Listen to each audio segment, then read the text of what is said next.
여러분 안녕하십니까. 포스코 투자 전략이라고요. 이런 책이 최근에 나왔습니다. 이 책을 전체적으로 편집한 김수영 교수님, 그 다음에 여러분들이 아시는 유명한 분들이 많이 나와 있어요. 근데 이게 가나다 순으로 돼 있어서 제가 제일 먼저 나오고요. 정말 유명한 한삼춘 의원이 제일 뒤에 나와 있습니다. 그러나 이 책의 핵심은 한삼춘 의원입니다. 그래서 이 책을 중심으로 현재 세계경제 금융시장이 어떻고 앞으로 어떻게 될지 제일 중요한 투자 전략을 어떻게 가져야 될지 생각해보는 시간을 갖도록 하겠습니다. 우선 김수영 교수님 반갑습니다. 김수영 교수님은 전에 다른 일 좀 하시다가 지금 한양대로 가신 거죠? 네. 기억하시는 분들은 한국경제TV에서 아침에 진행했던 것들을 기억하고 또 인베스팅닷컴에서 일을 했었던 그 시기들을 많이 기억해 주시는 것 같습니다. 또 책 서문을 써주셨어요. 책 내용을 전반적으로 제일 잘하신 분일 것 같아요. 올해부터 한양대학교 미래인재교육원에서 글로벌 금융투자 전문가 과정이라는 곳을 운영을 하고 있는데요. 가장 먼저 1순위로 오셨던 두 분과 이렇게 함께를 하고 있네요. 한 학기 동안 강연을 하면서 강연이라기보다 수업이죠. 수업을 진행을 하면서 MBA나 무슨 경영대학원 석박사랑은 좀 다르게 실질적으로 주식시장에 대해서 좀 알아갈 수 있는 커리큘럼이 있으면 좋지 않을까라고 해서 출발을 했고, 실질적으로 사람들이 배우고 싶어하는 것이 뭐 자산 배분, AI, 뭐 원자재, 뭐 그런 여러 가지 전략, 섹터를 들여다보는 거, 그리고 차트를 분석하는 거, 이런 실질적인 것들로만 담아가지고 한 학기 동안 이제 수업을 이제 거의 막바지에 다다랐는데요. 이렇게 기라성 같은 투자의 대가분들을 모셨는데 이렇게만 보내드리기 너무 아쉽다라고 해서 마침 이런 시기들이 이제 적절히 만나서 한국경제 이제 출판사랑 같이 또 논의한 끝에 이 책이 나오게 됐습니다. 네, 책 꼭 읽어보시고요. 이분들이 증권시장에서 정말 유명한 분들입니다. 이분들 직접 강의를 들으시려면 한양대학교 글로벌 금융투자 전문가 과정 김수영 교수님을 찾으시면 될 것 같습니다. 한 의원님 정말 반갑습니다. 네. 한 의원님은 한국경제 논설위원 하시고 국제전문 대기자 지금 하고 계시죠. 저는 사실 방송은 한국경제TV를 제외하고는 일부러 이제 안 하는 거 되는데요. 김 교수님을 이렇게 뵌다니까 굉장히 떨렸어요. 자문위원을 같이 하고. 그 일이 처음이죠? 예, 그렇습니다. 예.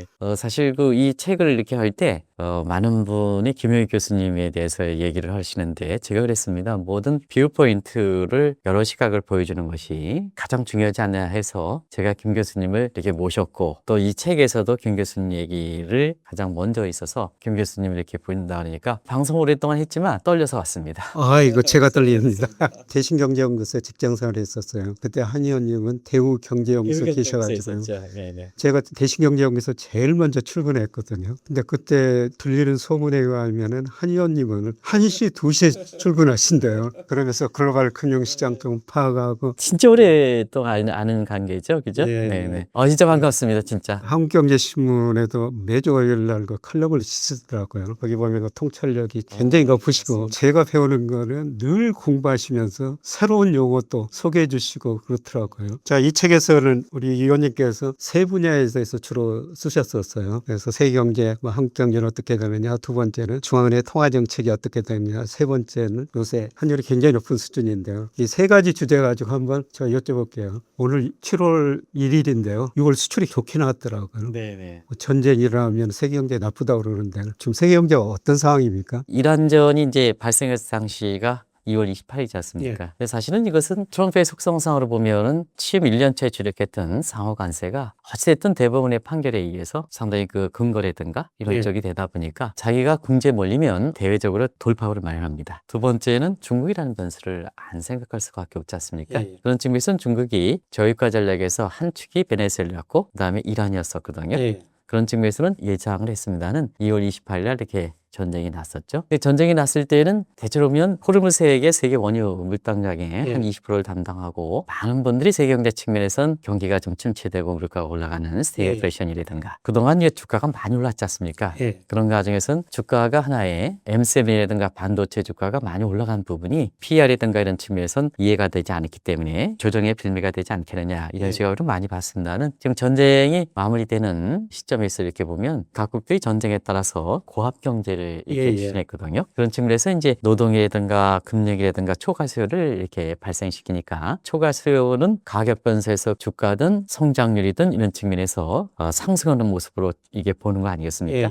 그래서 주가가 일부 인도네시아라든가 이런 국가에 어려운 국가도 있습니다는 세계 주가가 굉장히 좋았고 세계 경제도 그렇게 크게 떨어지지 않는 이런 측면에서 오히려 전쟁을 일으켰던 이거 트럼프가 무색해 되는 이런 국면이 지금 상황에서 볼 수 있지 않냐 하는 생각이 듭니다. 위원님 이제 고학경제 말씀하셨습니다. 이 책에 보면은 고학경제라는 단어가 자주 나오더라고요. 조금 더 쉽게 설명해 주시죠. 영어로는 하이프레스 그렇게 이코노미라 하는데 이건 전쟁 경제학이라 해서 경제와 이 증시적 측면에서 또 경제적 측면에서는 경제 이론으로서 순수 이론이 아니고 경제 처방적인 실증 경제학이 부여됐습니다. 케네디 존슨 시절에 베트남 전쟁이 장기화됨에 따라서 미국 경제가 상당히 좀 어려워지지 않겠느냐, 증시적인 측면에서는 어려워지지 않겠느냐 이렇게 봤습니다는 예일 대학의 교수님들이 케네디 시절과 존슨 시절의 경제 처방적인 측면에서 이론을 접목시켰거든요. 그래서 그것을 예일 거시경제 패러다임이라 하는데요. 그 근간이 됐던 것이 고학경제입니다. 김 교수님도 학생들을 좀 오랫동안 가르쳤습니다는 성장 이론에서 이렇게 보면은 로버트 솔로몬의 신경제 이렇게 문제라든가 그 맥락이 하이 프레셔 이코노믹 고학경제거든요. 케네디와 존슨 시절에 미국 경제 장기화황, 증시에서 굉장히 호황을 빚었지 않습니까? 그리고 이것이 이제 1990년대 뭐 노드하우스라든가 예일대, 로버트 실러라든가 이런 사람들이 중남미라든가 이런 측면에 금융위기가 있다는 과정에서 다시 한번 그 적용해서 1990년대에 미국 경제에서 보면 신경제 시한을 제출했고 그것이 IT 붕괴로 이렇게 연결되긴 했습니다는 증시적 측면에서는 굉장히 호황을 빚었지 않습니까? 그런 처방이 이번에도 적용됐다는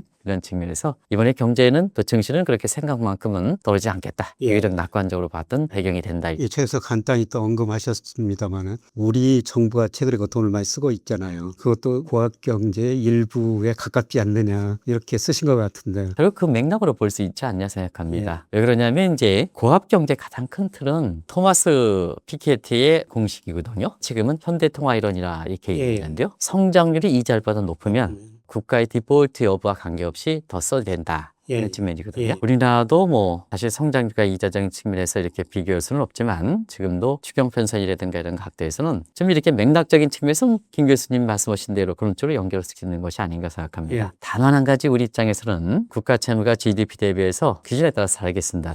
대체로 한 53% 정도를 이렇게 본다면 미국이라든가 이런 국가들이 대부분 다 선진국들이 GDP 대비해서 한 100% 넘는 점을 감안해 볼 때 고압 경제가 한다 하더라도 국가 채무 증가 속도가 빠른 것은 우려가 되지만 다른 국가에 비해서 고학 경제를 한다 하더라도 부작용 측면, 예를 들어서 국가의 부도라든가 이런 우려라든가 거기에 따라서 뭐 국채금리가 올라가든가 경제적 측면에서는 크라우딩 아트 이펙트 같은 정부의 재정 지출에도 국채를 소화하는 과정에서 금리가 올라가서 민간 소비라든가 설비 투자 같은 구축돼서 총 지출적인 측면에서는 공공 사이드에 증가하지만 민간 사이드에 감소해서 이 순지출적인 측면에서는 거의 없어가지고 경기에 부양하지 않는 이런 쪽의 우려는 좀 우리는 조금 상황이 다르다.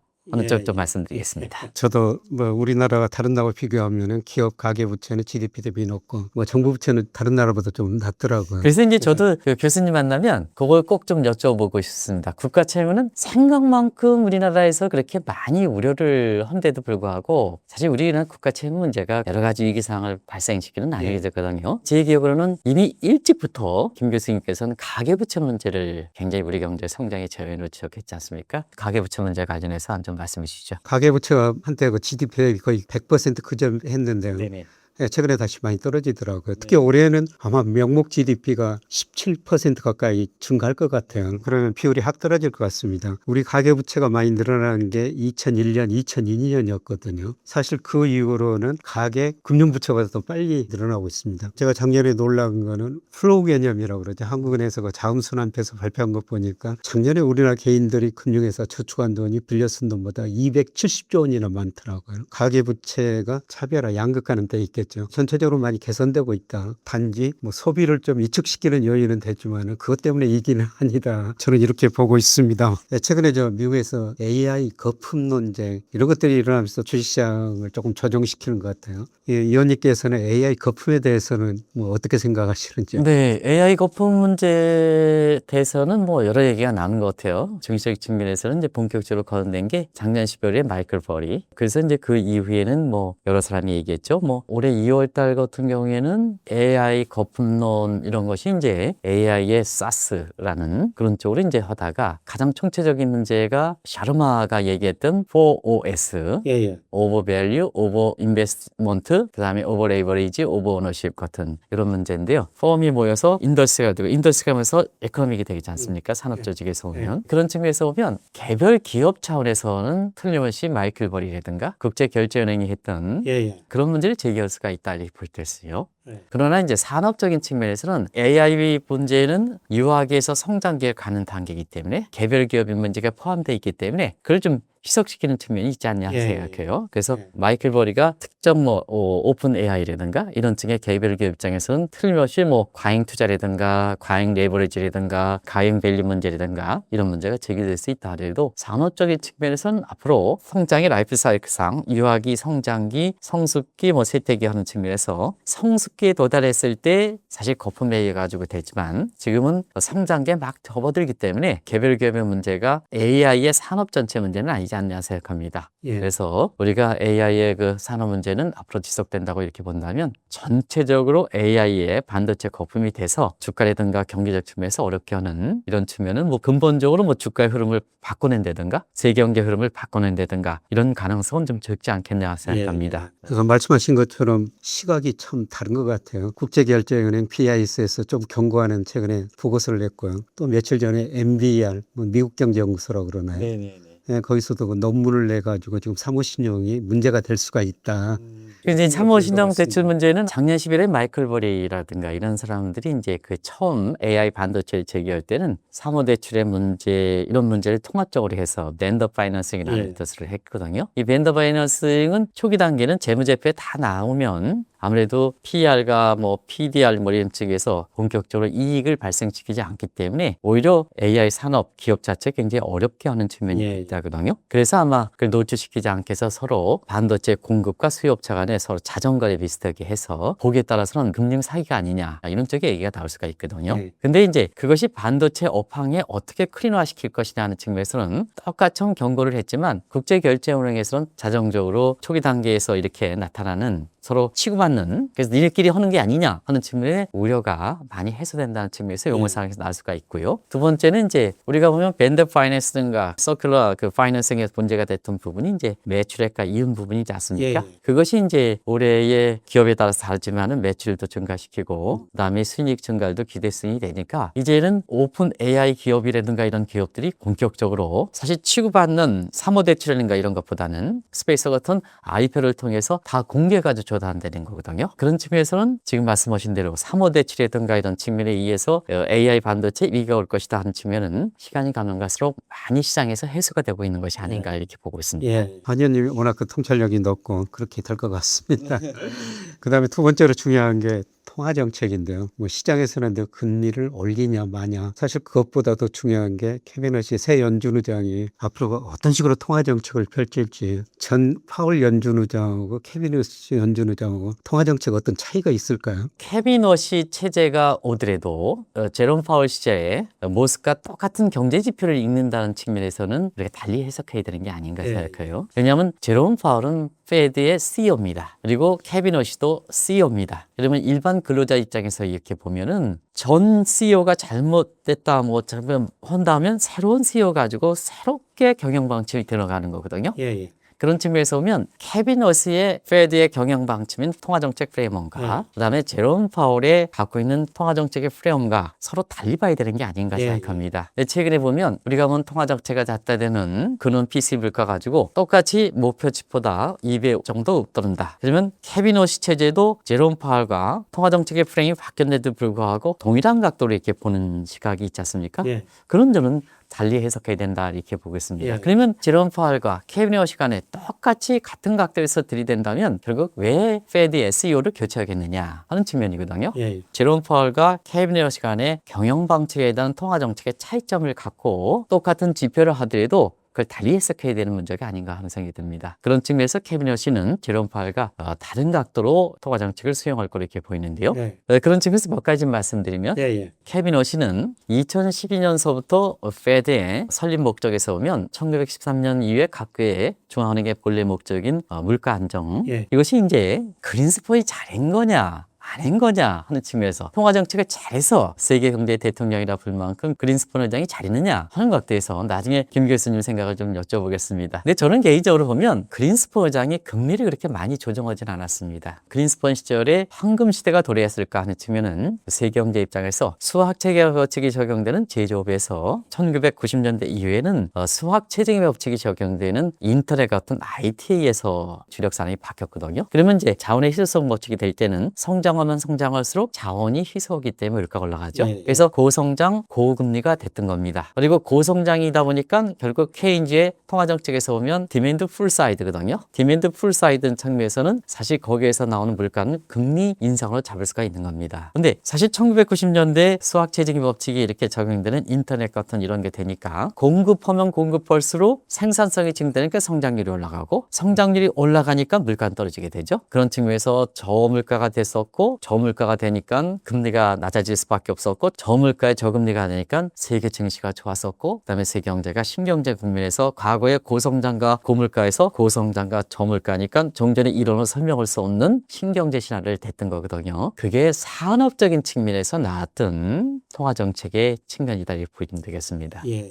지금의 공급 주식, 즉 IT라든가 이런 쪽도 AR이라든가 공급 측이거든요. 그런 측면에서는 페드 통화 정책을 이런 산업의 주력 산업이 바뀌는 상태에서 굳이 페드 통화 정책의 목표 중에서 고용 창출이라는 부분이 있을 필요가 있겠느냐 하는 측면에서는 고용 창출을 떼내자. 그래서 뭐 일선 목표 주력시키자 하는 것이 이제 케빈 허시가 제롬 파월과 다른 페드의 목표거든요. 예. 두 번째는 물가 안정을 중시한다면 물가 안정을 뭐 가지고 할 것이냐 하는 측면에서는 많이 얘기하는 근원 PC 물가 가지고 하는데 이 근원 PC 물가는 물가지수 항목에서 보면 나래비를 서가지고 최하에서부터 최상까지 하다 보니까 굉장히 불안정합니다. 예. 금리 변경은 전 국민에 해당되는 굉장히 보편적인 영향을 크지 않습니까? 예. 그런 측면에서는 국민 경제에 광범위한 영향을 미치는 이런 PC 물가처럼 불안정하고 추정식을 하는 게 바람직하냐 하는 측면에서는 통화 기준금리의 변경이 되는 잣대도 바꿔야 되겠다 하는 측면에서 근원 PC 물가보다는 우리가 보면 좀 손질해야 된다 하는 측면에서 절사평균 상위에 한 24% 정도 제고하고 하위에는 한